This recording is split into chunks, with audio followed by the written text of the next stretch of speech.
Prudent. James Aiken, TVB News. Next, tragedy in the city of Taoyuan in Taiwan. 6 firefighters were killed in a blaze that swept through a bowling alley.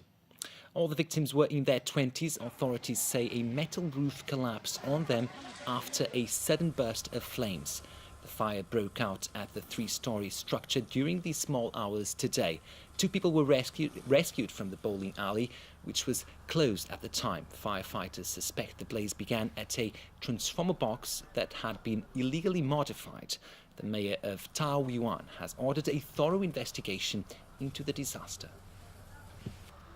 The mainland economy has posted its smallest annual growth in nearly a quarter of a century. The country is now bracing itself for a so-called new normal of slower yet higher quality growth. Here's Tony Sabine. Would this mark a new era in China's ongoing economic transformation?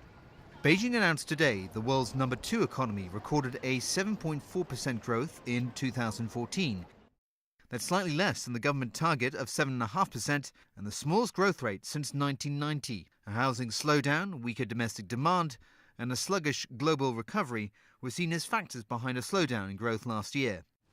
Ma Jiantang, head of the National Bureau of Statistics, put on a brave face, saying the 7.4% increase was still in line with market expectations. He stressed the mainland economy remained steady under the new normal, characterized by stable growth, enhanced quality, and improved social welfare. The International Monetary Fund is now projecting a further slowdown in growth across the border this year. We have revised our growth projection downward from 7.1 in October to 6.8%, in part because we see this healthy adjustment in the real estate sector going forward. This is going to be a multi-year process where, of course, investment demand will be slower in order to facilitate the adjustment. The IMF has also lowered its global growth forecast over the next 2 years because of weaknesses in most major economies. World GDP is now expected to expand by 3.5% this year, down 0.3 percentage points as projected earlier. And it's tipped to grow by 3.7% in 2016. Still, those figures would be stronger than a 3.3% increase last year. Tony Sabine, TVB News.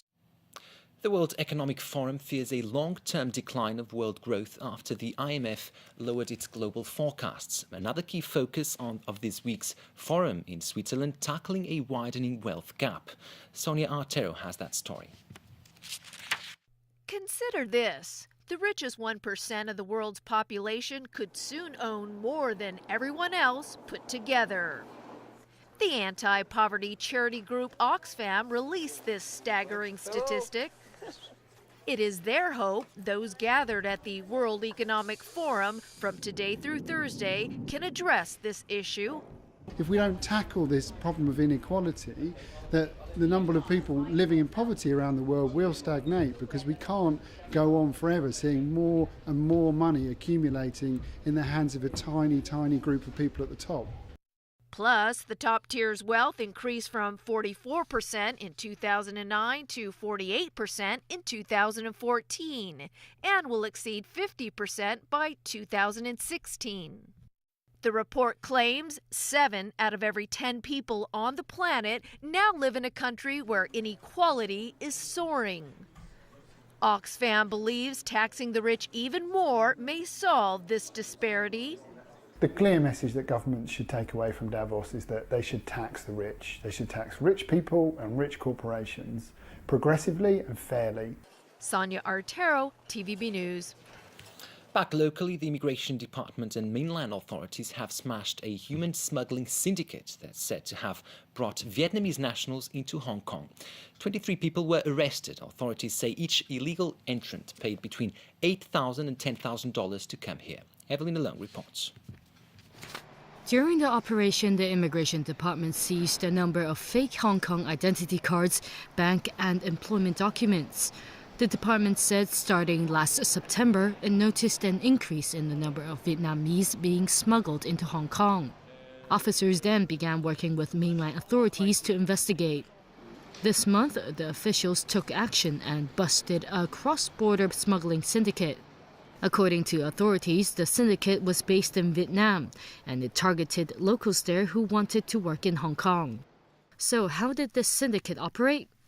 The first step was to arrange for the Vietnamese nationals to travel to Dong Xi in Guangxi province using legal documents. After arriving on the mainland, the group would travel to Shenzhen before entering Hong Kong illegally by hiding in trucks going across the border.